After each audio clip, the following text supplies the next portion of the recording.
So you guys know about AN fittings. You also know that AN came from Army Navy.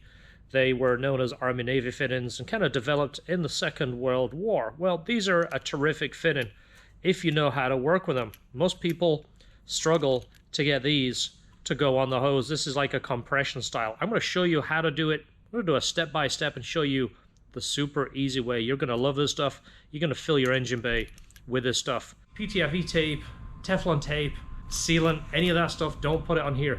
These go together dry. The sealant surface here is a 37-degree angle. The surface has the matching surface here. They push together, kind of like a valve on a seat in a cylinder head. That's how it works. No sealant required. Put it together dry. What I would typically do is screw my AN fitting onto this where I need it to go. Let's say it's going to be here.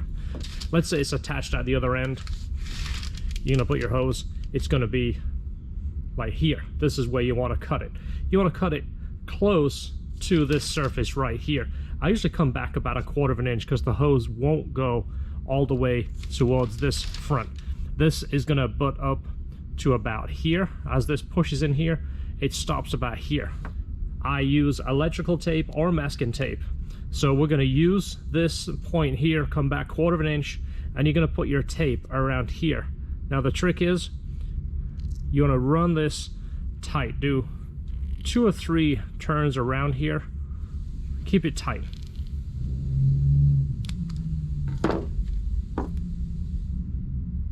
So now you have your tape line. We're going to be cutting right in the middle of this. Now this is the secret, and it's so easy. You guys are going to be blown away by this. I've seen people use tin snips on this, big side cutters, even put it in a vise and use a hacksaw. This is what throws the whole thing off. This is what makes it just a pain. Once you start cutting this and the fibers start to do this, it's ruined. You never get it in the hose, and then you got to cut it back, and before you know it, you run out of hose. You can buy this in 3 foot, 6 foot, 10 foot, 50 foot. Everybody has one of these. This is a grinder with a metal cutoff wheel. You'll be amazed how many uses you have for this tool.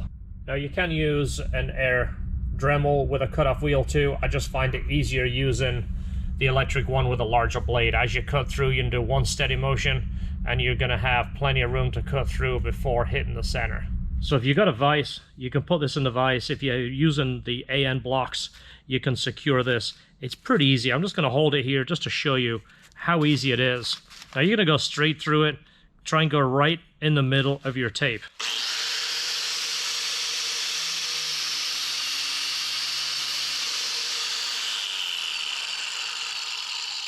But the next little tip right here is the little raggedy edge here. If you do have a little bit, take your industrial scissors and just kind of take off the loose ends. You're not taking a lot off. You're just making it a bit more of a taper, just so it will go into your fitting nice and smooth. Now these are blocks by Red Horse. They sell these. These are a really nice way of holding the fitting in the vise. They've got magnetic ends, and this different configuration allows you to hold the hoses in various different ways to get it where you need it. The Red Horse stuff is actually pretty good. It doesn't go too crazy. Some of the stainless ones that are stainless on the outside, the stuff starts to expand, so you want to work quite quickly. Now we're going to be pushing this hose on here, and it will go to, you'll see the thickness of the threads. That's how far it goes on. So we're going to be pushing this on right here.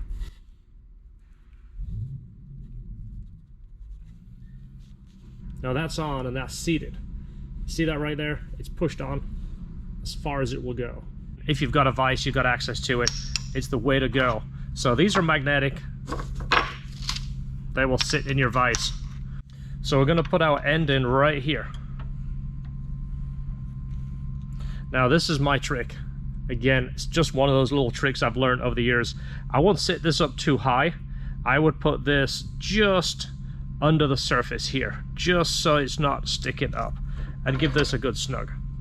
Now again, the aluminum here is softer than the anodizing, so it's not going to scratch the anodizing. So we're now going to be screwing this into here. Here's tip number 2.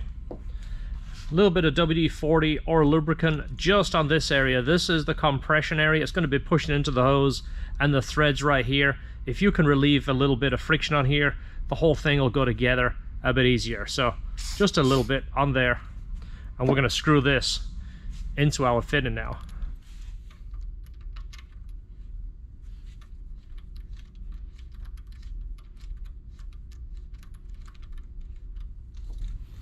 Now this is where our wrench comes in. The reason I like this with this shape with the corners in there, when you put it down onto this fitting here and tighten it up, it doesn't move this way as much as just the straight jaws.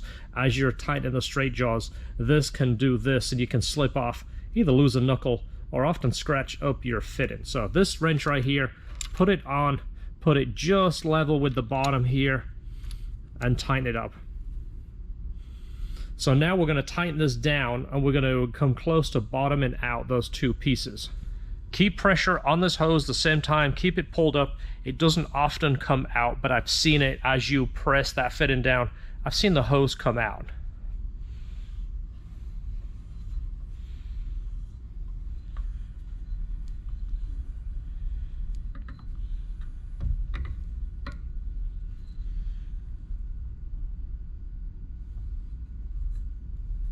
So what I like to do here is make sure the flats finish even. That way they line up and it looks like a finished part.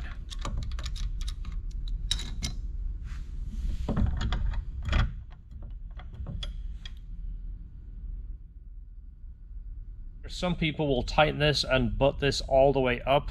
You can do that. If you leave a small gap like I do, just because if you bottom it out, I found it will damage the threads, and if you ever want to take this off, the threads are damaged, you can't reuse this hose. So I usually leave about a 1/16 gap. But if you leave a 1/16 gap on this one, leave a 1/16 gap on the other end so it looks the same. But now your hose is on there. This is permanently attached. This is a reusable end. You can remove this if you have to service it, change it, if you're updating turbos, that kind of thing. You can keep these fittings and screw them off and reuse them. Again, this is the sealing surface. Don't put any thread sealer, any tape, anything on here. These go together dry. If you want just to be a little bit OCD like I am, a little bit of WD-40 on here, just a tiny little bit, or motor oil or machine oil. It just helps those threads, goes together a little bit smoother, less chance of damaging those threads, but it's not going to change the sealing. Once that's tight, this hose is perfect, and it looks nice, and it's a reusable piece.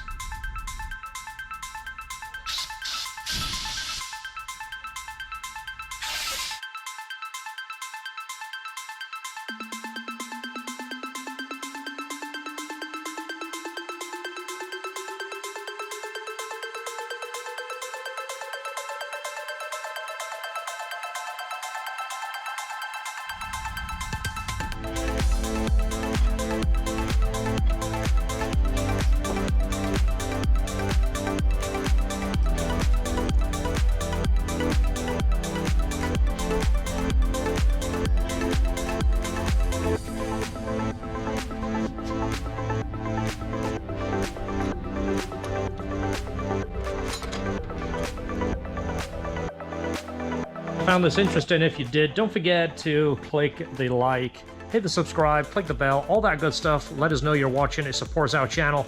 And check out our playlist for other how-tos and LHT builds. Thanks for watching. See you in the next video. Don't forget, enjoy your cars.